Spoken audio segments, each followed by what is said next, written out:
And we back at it again with another reaction, man. Today we got a little special video for y'all boys, man. A video for me that I never watched, I never seen before. It just rumors, and we all know this. It's common sense. Like, we knew Bird and Magic had a rival. Like, we heard it, but a lot of people haven't seen it. So this is gonna be my first time like seeing this rival like video, like a little documentary type video. And yeah, this is my first time really watching it. So make sure I just like subscribe for your boy. Like, comment, subscribe. Let me know what y'all want to see next, man. Before we start this video, man, I just hope a lot of y'all that's watching me right now or watching this video or watching my videos every single day, I hope none but blessings and opportunities keep coming y'all way. I hope everything that y'all put y'all mind into, I hope y'all achieve. And I just wish nothing but the best for everybody out there that's want to be great in life. You know what I'm saying? Because God is good to us all the time. But I don't want to say too much, man. Make sure y'all like, comment, subscribe, like I said. And let's get straight into this video. You can't talk about Magic Johnson's career without mentioning Larry Bird, and vice versa. They were two of the best and most successful players in the 80s. Their rivalry saved the NBA from going bankrupt and shutting down. We'll talk about how their relationship started, how they drove each other crazy, and how they formed the most iconic rivalry in sports history. Growing up, Larry Bird was born in 1956 in French Lick, Indiana, 2.5 years and 357 miles up north. Irvin Johnson said hello to the world from Lansing, Michigan. There were a lot of differences between the two, but there were also many similarities. Both hailed from big, working-class families, knew the values of hard work and sacrifice early on. Irvin was a flamboyant kid who wanted to get as much attention as possible. He was the most popular kid in high school and a prom king, while Larry mainly wanted to be left the hell alone. When he had to get up and speak before the class, Bird wouldn't do it and would rather get an F than draw any attention to himself. Wow. However, these two polar opposites outside of basketball were the mirror images of each other once they had the ball in their hands. Both 6'9", not overly athletic, but extremely smart and super confident. They both saw the game 2 or 3 moves in advance. Both were team-oriented, and they had an equal desire when they played to win above all else. Magic won the state championship as a senior in high school, averaging 29 points and 17 rebounds. After which he decided to attend Michigan State. Bird averaged 31 points and 21 rebounds as a senior, and he got a scholarship from the Indiana Hoosiers. Coached by Bobby Knight, the Hoosiers were one of the country's most successful and famous collegiate basketball programs. However, Bird lasted only 24 days at Indiana University. More than 30,000 people at campus and less than $100 in his pockets are too overwhelming for a hick from French Lick. So Larry returned home to a town of 2,000 inhabitants and became a garbage man. He drove the garbage truck, painted park benches, cut grass, fixed what needed to be fixed. His mom didn't speak to him for months because he ran away from a college scholarship. And after a year of picking up garbage, Larry decided to return to the university. However, he opted to go to a much smaller Indiana State, which was much more suited for his social skills at the time. While the Hoosiers won their 3rd NCAA title in 1976, Indiana State had never even reached the NCAA tournament. However, that would soon change with Larry Bird on the team. Bird averaged 30 points, 13 rebounds, and 5 assists. He always been a bucket getter. Good rebounder too. Good passer. During his tenure. Everything. In his senior year, Indiana State reached the NCAA tournament for the first time and did so in a spectacular fashion, with Bird dominating the college ranks. Indiana State got off to a 33-0 record and reached the NCAA finals against Michigan State and their sophomore point guard, Magic Johnson. First meeting, 1979 championship game in the NBA draft. The first time Magic found out about Larry was from Sports Illustrated, which had a story about the best college player in the country. But he soon got to see for himself if that was true, because both Magic and Larry were selected to represent Team USA in the 1978 World Invitational Tournament. Larry and Magic were the best players on the court, trading behind-the-back passes and treating each other with no-look assists. They had instant chemistry on the court, but off it, not so much, as Larry wasn't the most talkative person on the planet, as you can probably imagine. However, before the NCAA finals in 1979, Magic still wanted to greet Larry and shake his hand before the game, because after all, they were teammates on the USA team less than a year ago. But Larry wasn't interested. He shunned Magic, and their rivalry officially began. The 1979 NCAA Finals was the most watched NCAA Finals in history at the time, and it's still the most watched NCAA game ever to this day. A small school that had never reached the tournament was undefeated throughout the season, and an unathletic blonde guy made them the most talked about team in the country. The other school was led by a 6'9" point guard, which was never seen before. One was black, one white. One was outgoing and smiled for the reporters. One was shy and gave short one-sentence answers. They were the polar opposites from the outside, but their games were so similar. That's what wrote the narrative and brought national attention. When the actual game started, two guys guarded Bird the entire game, and he struggled to get an inch of free space. Larry knew he had to score 40 for his team to beat the favorite Michigan State. However, Bird had a bad shooting night. He missed 14 of his 21 shots, and Michigan State won by 11. Bird always says that it's the toughest loss of his career. After the NCAA Finals, both Magic and Bird turned pro. The Lakers selected Magic with the first overall pick in the 1979 draft. Bird was picked 6th by the Celtics in 1978, and that was the last year a player could still stay in college after getting drafted. NBA saviors.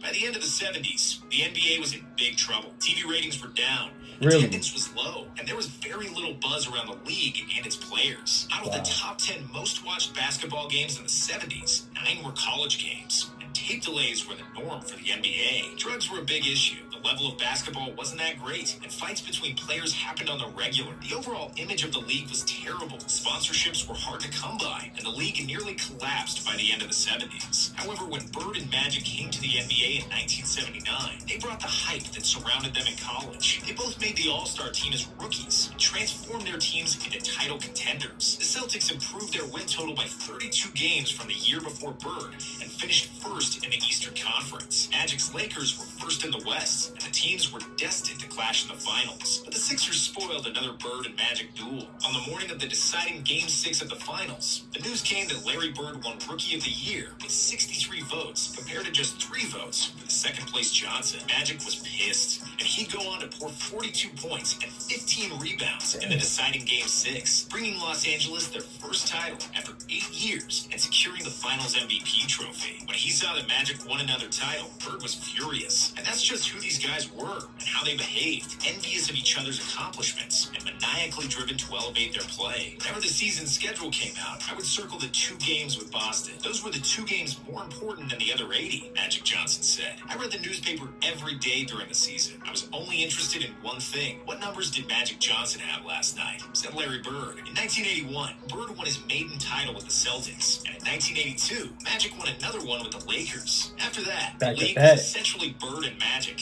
and then everybody else. TV doubleheaders always featured the Lakers and the Celtics against whomever they happened to be playing. From 79 to 84, the NBA's TV ratings rose significantly. Attendance jumped 42% from 1979 to 89, easily the biggest gain among the 4 major American sports. While some credit has to go to David Stern and some to Michael Jordan, the main reason for the NBA's rise has to do with Bird and Magic. They were 2 phenomenal players who got drafted to the most iconic franchises and embodied the drama of American race relations, but did nothing to stir up the hatred themselves. Finals clashes.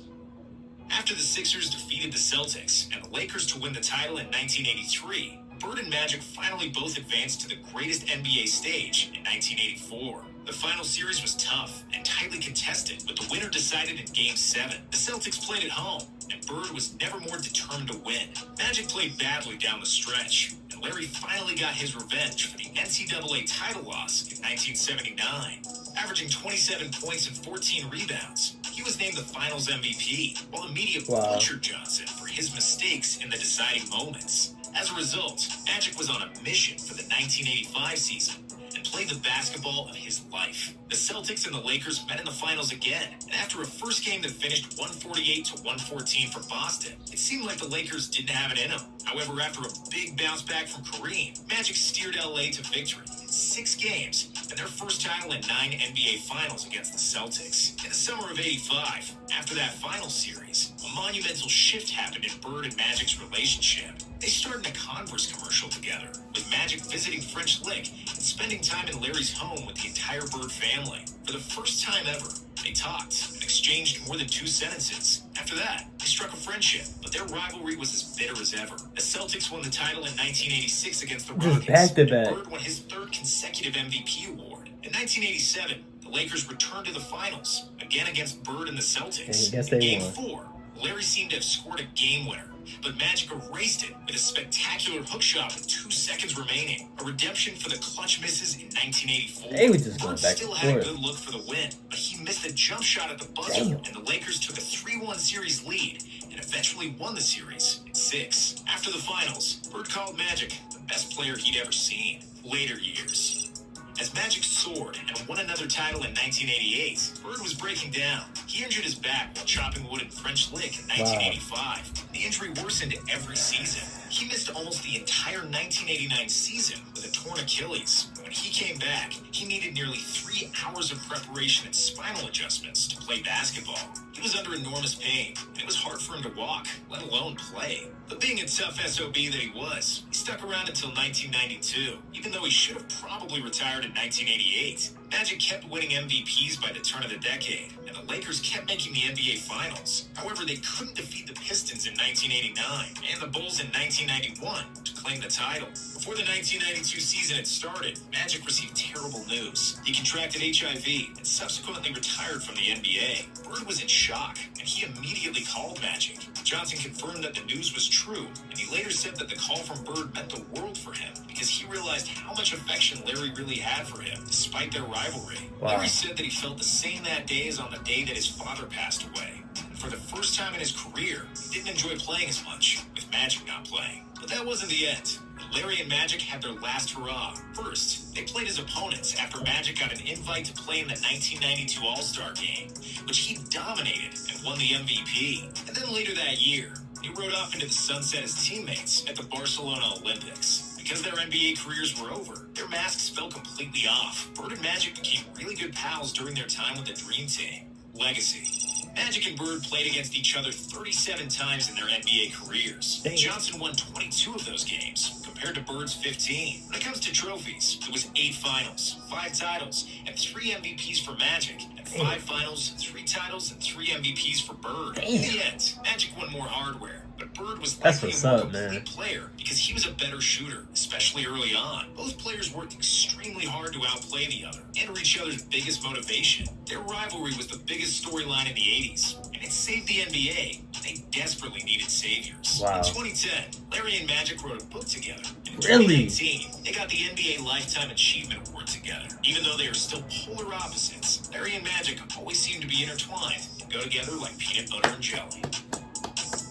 Man, that's so inspirational, bro. Like, I'm glad I had watched that video. You know, I was quiet like a student in class just watching that, man. I didn't know that was like a really like probably the greatest rival of all time. Like, they was going back and forth, MVPs, NBA Finals, championships. Like, that is just so crazy just to just see.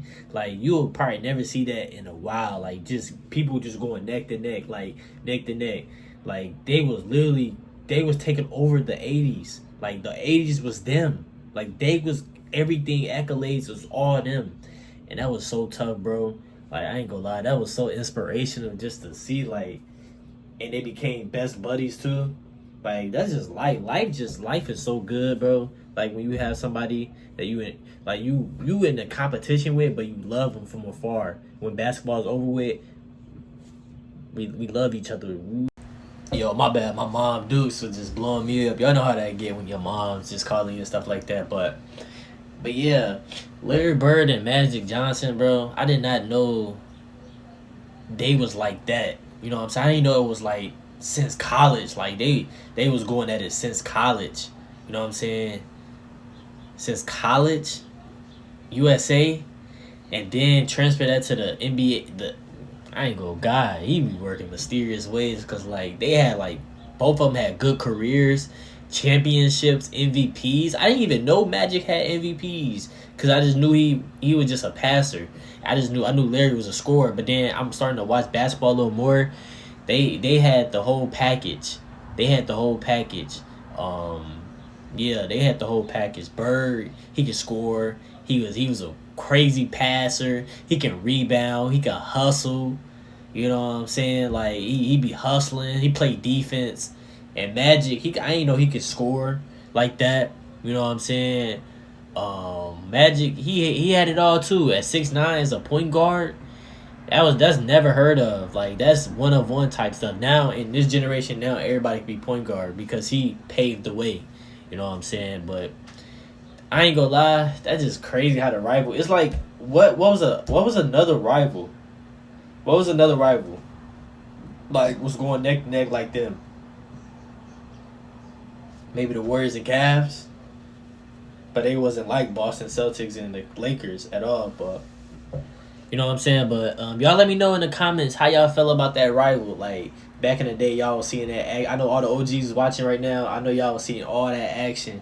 You know what I'm saying? Every single night they was going at it. You know what I'm saying? Every single night. I know y'all couldn't wait to see the Boston Celtics versus the Lakers. Y'all had y'all parlays ready. Y'all had a good bet going on. You know what I'm saying? But y'all let me know how y'all feel about that and who y'all think was like the who y'all think was the who was the best out of those two? Who was y'all favorite? Who was y'all favorite out of the two? Magic or Bird? Y'all let me know in the comments, man. But I appreciate y'all for just tapping in with me, man. Make sure y'all like, comment, subscribe. Let me know what y'all want to see next, man. I love y'all. I appreciate y'all. I hope y'all have a wonderful, blessed day today. Hopefully I become one of y'all favorite reactors, man. And just let me know in the comments what else should I react to. You know what I'm saying? And I love y'all. And thank y'all for tapping in. I'm out.